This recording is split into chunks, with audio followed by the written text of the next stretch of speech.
can you tell us about intoxicants? Whether it's caffeinated beverages, whether it's alcohol, whether it's drugs, whether it's tea. Is there anything wrong with taking any of these stimulants? Are they all part of the same, or is there a distinction between them if we're on a spiritual path?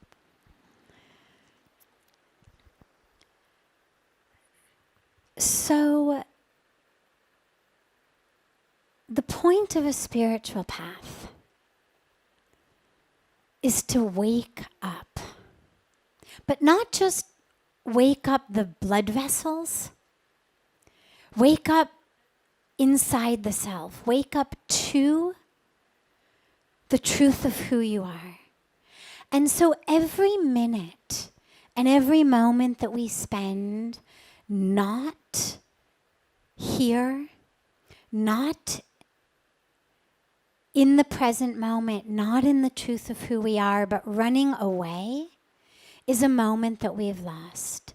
And this is why almost all of the world's spiritual traditions caution us against intoxicants. We are here to connect with, realize, and live the divinity within ourselves. The last thing you want to do is be removed from that.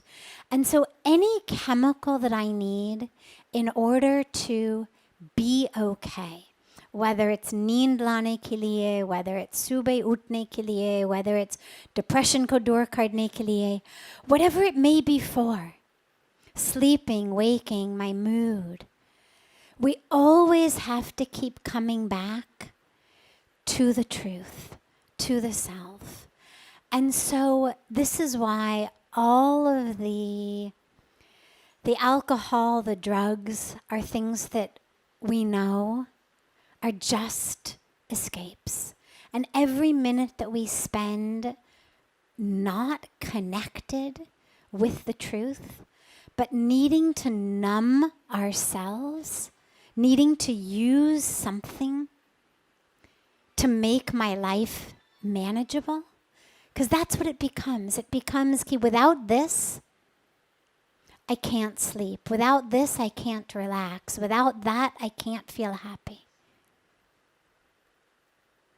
But what our real life is about, what spiritual life is about, is experiencing the joy and the bliss and the truth of who you are. So anything that takes you away from that is definitely going to be something that all of the spiritual teachers are going to say, avoid that.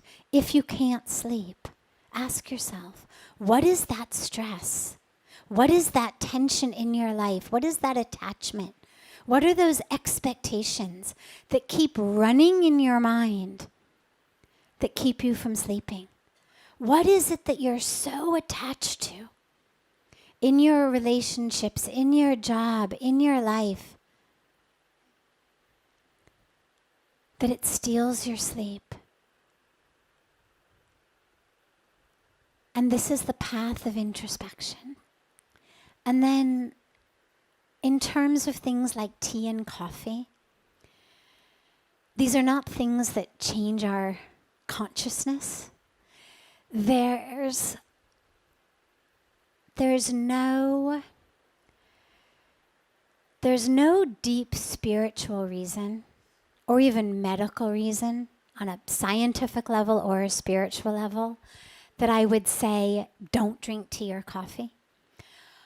However,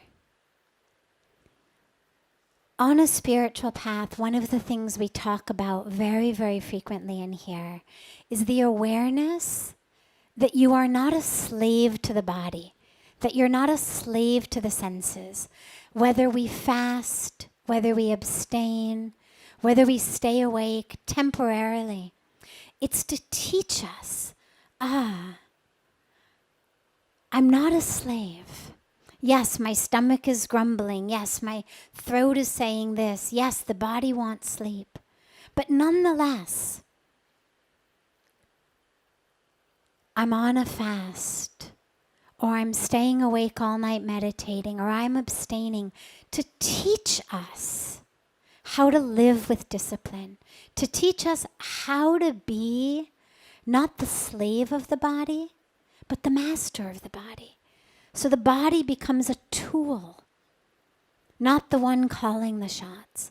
And so what I would say is, if you find yourself horribly addicted to it, it might be a really, really good thing to do, just to take a break from it for a while.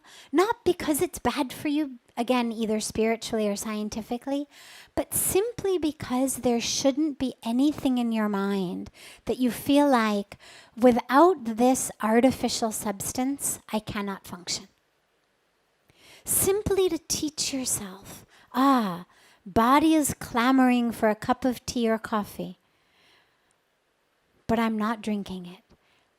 And I'm still here. And the sky hasn't fallen. And I haven't collapsed. And I haven't died. And I haven't been unable to function. I've got a headache. All right, it'll go away. I mean, really, like that's the worst that happens. You're a little groggy, you've got a bit of a headache. But we become such slaves to it. And so a lot of that practice is not because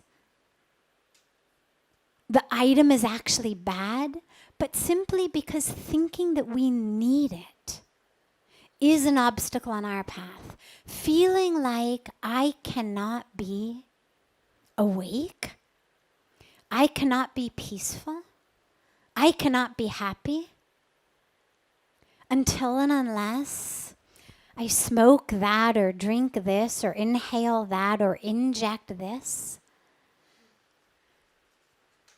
It keeps us all stuck, regardless of what the chemical may be, regardless of whether it's something as harmless as tea or harmful as heroin.